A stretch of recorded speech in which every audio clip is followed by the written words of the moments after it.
இதுக்கு வந்து பார்த்திங்கன்னா நம்ம ஒரு பேப்பர் பேட்டர்ன் போட்டுக்கணும். நார்மலாக ஒரு ஸ்லீவ் வர மாதிரி நம்ம ஆம் ஹோல் ரவுண்டை மெஷர்மெண்ட் எடுத்து ஒரு பேப்பர் பேட்டர்ன் போட்டு வச்சுக்கோங்க. இது வந்து ரெடி சைஸ், அதாவது இந்த அளவில் தான் நம்மளுக்கு அவுட்புட் கிடைக்கணும். சரிங்களா?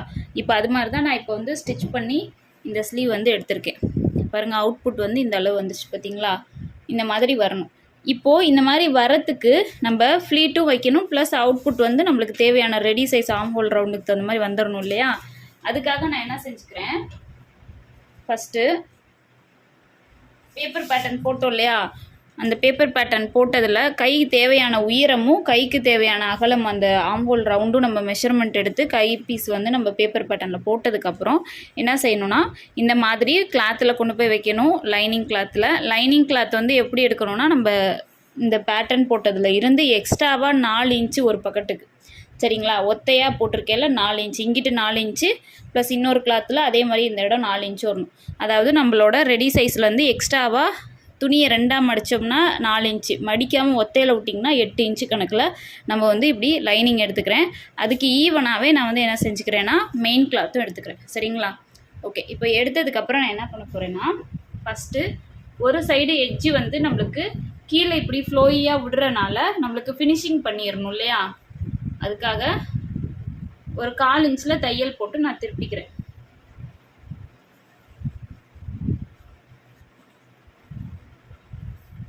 கால் இன்ச்சில் தையல் போட்டு ஃபஸ்ட்டு திருப்பிடுவோம். அதுக்கப்புறமேட்டு தைச்சி திருப்பினதுக்கப்புறம் நம்ம வந்து ஃப்ளீட்ஸ் வைக்க ஆரம்பிக்கலாம்.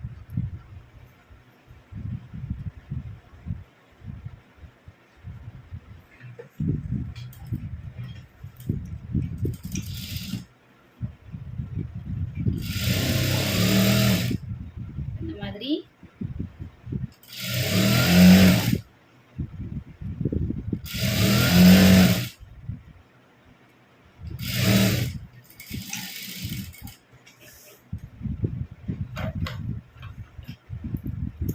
இப்படி நான் தையல் போட்டுட்டு நல்ல பக்கமும் லைனிங் ஒன்றா பார்க்குற மாதிரி வச்சு தையல் போட்டுட்டேன். போட்டதுக்கப்புறம் இதை என்ன செய்யணும், தைச்சி விட்ட இந்த இது இருக்குது பார்த்தீங்களா, அந்த தையல் போட்டது, இதை வந்து இந்த லைனிங் பக்கமாக எடுத்து விடணும். எடுத்து விட்டுட்டு இதுக்கு நான் படிமான தையல் போட போகிறேன். இப்போது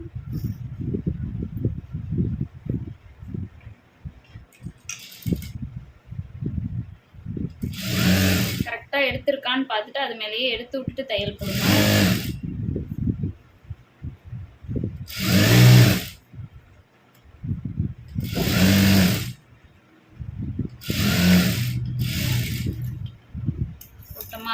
போட்டுட்டு அதுக்கப்புறம் நான் கிளாத்தை நல்லா எடுத்து விட்டுட்டு இப்போ வந்து ஒரு 1/4 இன்ச்சில் வந்து நம்ம தையல் போட்டுக்கலாம். 1/4 இன்ச்சு விட்டு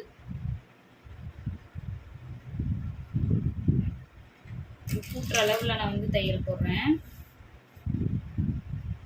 ஏன்னா இதுக்கு எட்ஜு தையல் போட்டால் நல்லா இருக்கும்னு எனக்கு தோணல, அதனால நான் வந்து அந்த ஸ்லீவ் அப்படி தான் ஸ்டிச் பண்ணியிருக்கேன். ஸோ அதே மாதிரி இதுக்கும் நான் வந்து ஒரு கூட்டுற அளவு வந்து டிஸ்டன்ஸ் விட்டு நான் ஸ்டிச் பண்ணிக்கிறேன்.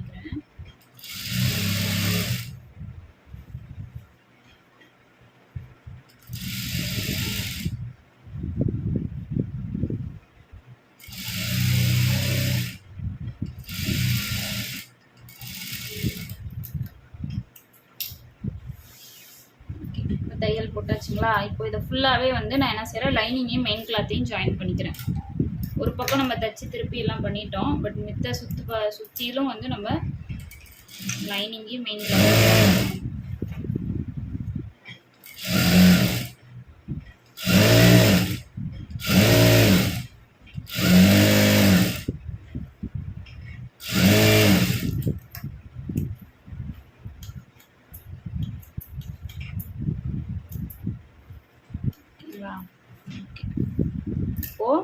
சுற்றிலும் நான் வந்து மெயின் கிளாத்தில் லைனிங் கிளாத்தையும் ஒன்றா ஜாயின் பண்ணிவிட்டு இப்போ துணியை வந்து நான் 2ஆக சரிசமமாக மடிச்சுக்கிறேன்.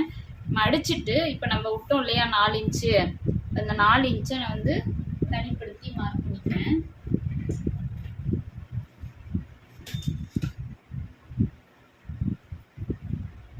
நாலு இன்ச்சு ஓகேங்களா? இதே 4 இன்ச்சு கீழேயும் நம்ம மார்க் பண்ணணும்.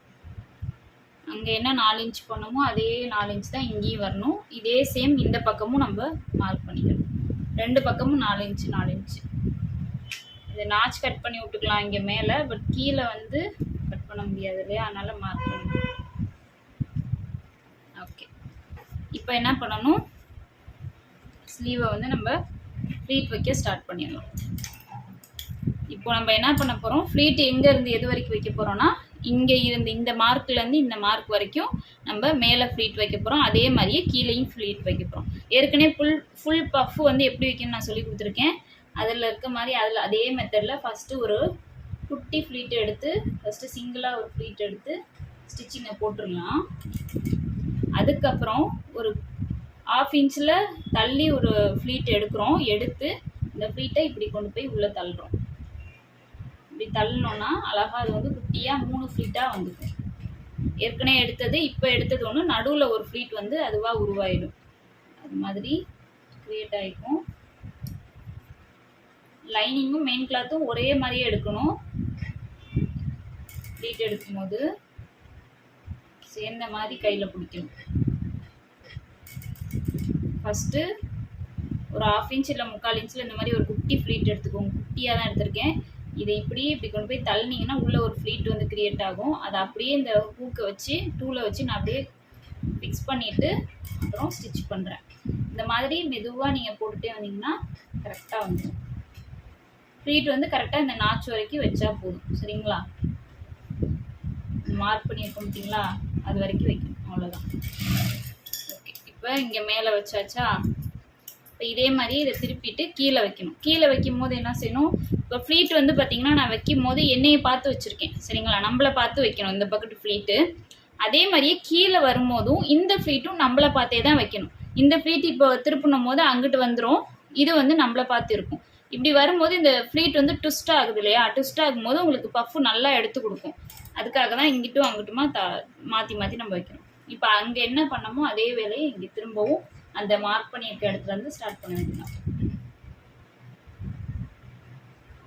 இது போடும்போது சொல்ல மறந்துட்டேன், போடும்போது நல்லா ஒரு 1/2 இன்ச்சுக்கு மேலே, அதாவது இந்த ஸ்லீவில் போட்டிருக்கேன் பார்த்தீங்களா, இங்கே நான் தையல் போடவே இல்லை. இங்கே டைரெக்டாக ஒரு 1/2 இன்ச்சுக்கு மேலே 3/4 இன்ச்சில் தான் நான் வந்து தையல் போட்டிருக்கேன். அந்த 3/4 இன்ச்லேயே நம்ம போட்டுக்கலாம். ஓகேங்களா?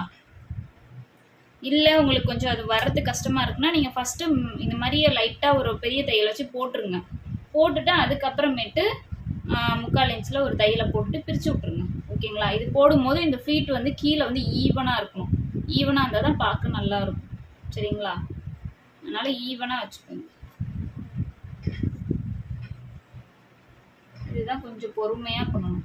ஈஸி தான், பட் கொஞ்சம் பொறுமையாக பண்ணோம்னா தான் ஃபினிஷிங் நல்லா வரும். அதுக்காண்டி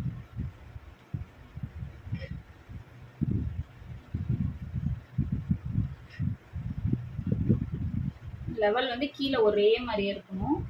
ஏன்னா கீழே வந்து நம்ம எதுவும் பண்ண போகிறதில்ல, அப்படியே விட்டுற போகிறோம். ஸோ அதனால் அந்த இடம் நீட்டாக இருக்கணும். அதுக்காக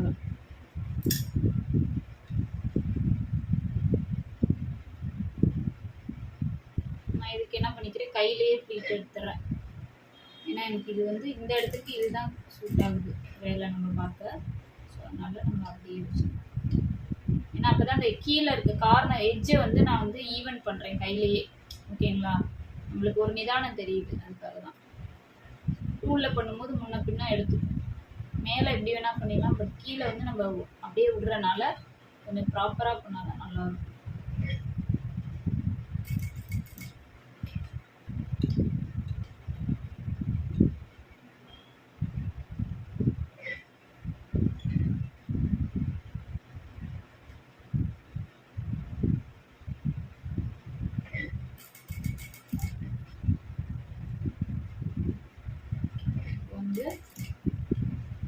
இதே மாதிரியே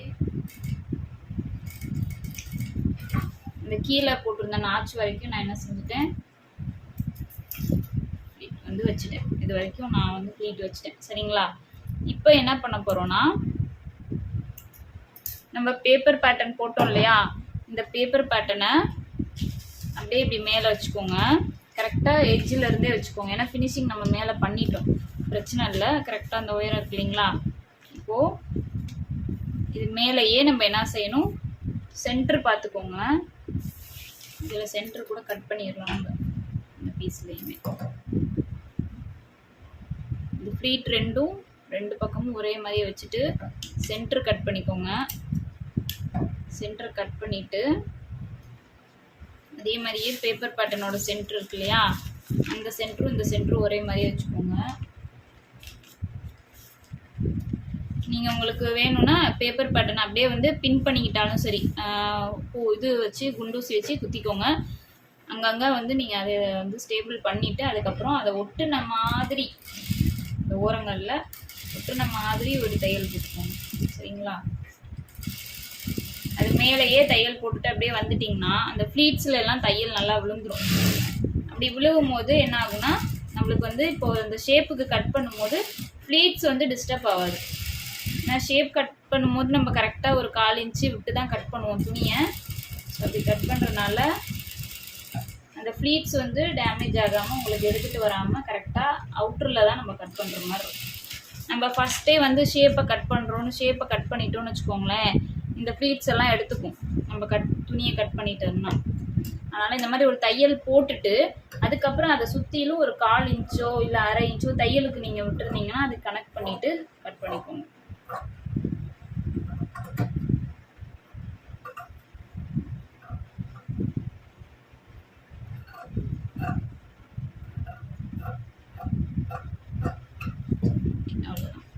இப்போது ஸ்லீவ் வந்து நம்ம ஃப்ளீட்ஸ் வச்சு ரெடி பண்ணிட்டோமா. ரெடி பண்ணதுக்கப்புறம் கீழே வந்து இங்கே 1 இன்ச் கட் பண்ணல, நான் கரைக்கலை. ஸோ 1 இன்ச் நான் கரைச்சிக்கிறேன். இப்போ கரைச்சதுக்கப்புறம் இந்த இடத்துல வந்து இந்த தையல் போயிருக்கும் இல்லையா, இந்த தையலை வந்து நான் ஸ்டேபிள் பண்ணிக்கிறேன் நல்லா.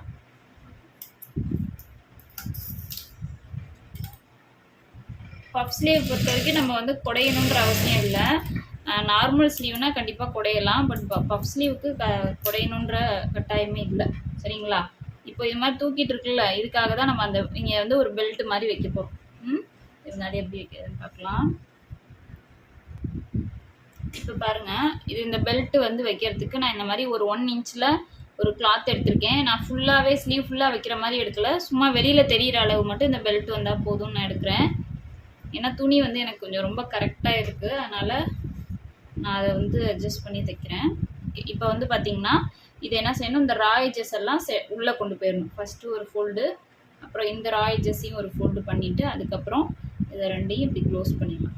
ஓகேங்களா? க்ளோஸ் பண்ணிவிட்டு இதை வந்து என்ன செய்யணும், நம்மளுக்கு எவ்வளோ தூரம் வரும் சென்டர்னு செக் பண்ணிக்கோங்க. 2 பக்கமும் ஒரே மாதிரியே அவுட்டரில் வரணும்.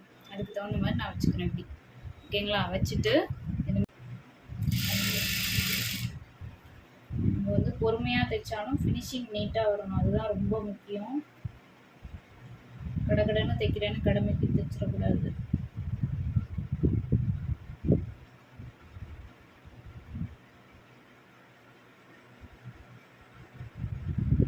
கரெக்டாக நம்ம சென்டரில் தையல் போட்டோம் இல்லையா, அந்த தையல் மேலே இந்த பெல்ட் வந்து வச்சிடறோம். நம்ம இதில் எலாஸ்டிக் வைக்கிறவங்களும் இருக்காங்க, நம்மளுக்கு எது சௌரியமோ அது மாதிரி நம்ம வச்சுக்கலாம்.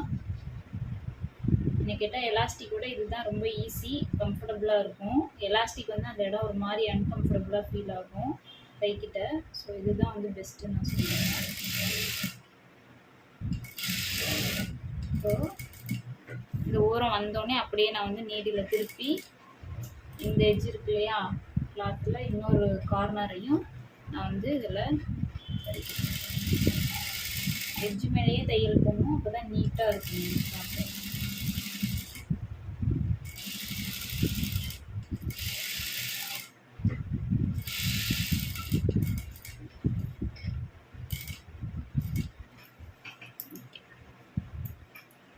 இந்த ஸ்லீவ் வந்து கம்ப்ளீட் ஆயிடுச்சு. இப்போ வந்து ஸ்லீவ் ரெடி பண்ணதுக்கப்புறம் நம்ம வந்து எப்படி ஜாயின் பண்ணோம்னா, ப்ளவுஸோட நல்ல பக்கம் வெளிப்பக்கமாக திருப்பிடணும். திருப்பிட்டு ஸ்லீவோட நல்ல பக்கமும் ப்ளவுஸோட நல்ல பக்கமும் ஒன்று பார்த்த மாதிரி நம்ம ஸ்லீவோட சென்டரில் வந்து நாச் கட் பண்ணியிருப்போம் இல்லையா, அதுவும் ஷோல்டர் ஜாயிண்ட் இருக்குது பார்த்தீங்களா, அதுவும் ஒன்று பார்க்குற மாதிரி வச்சுட்டு உங்களுக்கு வந்து ஸ்லீவ் ஜாயின் பண்ண ஸ்டார்ட் பண்ணலாம். அதுவும் சென்டரில் இருந்து ஒன் சைடாக ஃபஸ்ட்டு ஜாயின் பண்ணுங்கள், அதுக்கப்புறம் இன்னொரு பக்கம் ஜாயின் பண்ணிங்கன்னா தான் உங்களுக்கு வந்து ப்ராப்பரான ஒரு அவுட்புட் கிடைக்கும். இப்போ நான் பண்ணுறேன் பாருங்கள் அது மாதிரி. அதுக்கப்புறம் அந்த எண்டுலேருந்து இந்த எண்டு வரைக்கும் 2வது தையல் வந்து நம்ம அப்படியே கண்டினியூவாக போட்டுக்கலாம். செகண்ட் தையல் வந்து கண்டினியூவாக போட்டுக்கலாம். ஃபஸ்ட்டு வந்து ஜாயின் பண்ணுறது வந்து பார்த்திங்கன்னா இந்த மாதிரி பாதியாக ஜாயின் பண்ணுங்கள், அப்போ தான் கொஞ்சம் ப்ராப்பரான ஒரு ஸ்லீவ் ஜாயின் வந்து பண்ண முடியும் நம்மளால். இப்போ ஸ்டிச் பண்ணி முடிச்சுட்டு உங்களுக்கு காட்டுறேன் பாருங்கள். இப்போ பாருங்கள் இப்படி தான் இருக்குது. சூப்பராக இருந்தது. அந்த ப்ளவுஸ் வந்து வேர் பண்ணி பார்த்தேன். அவ்வளோ நீட்டாக இருந்தது. அந்த ஸ்லீவோட லுக் வந்து ரொம்ப நல்லா இருந்தது.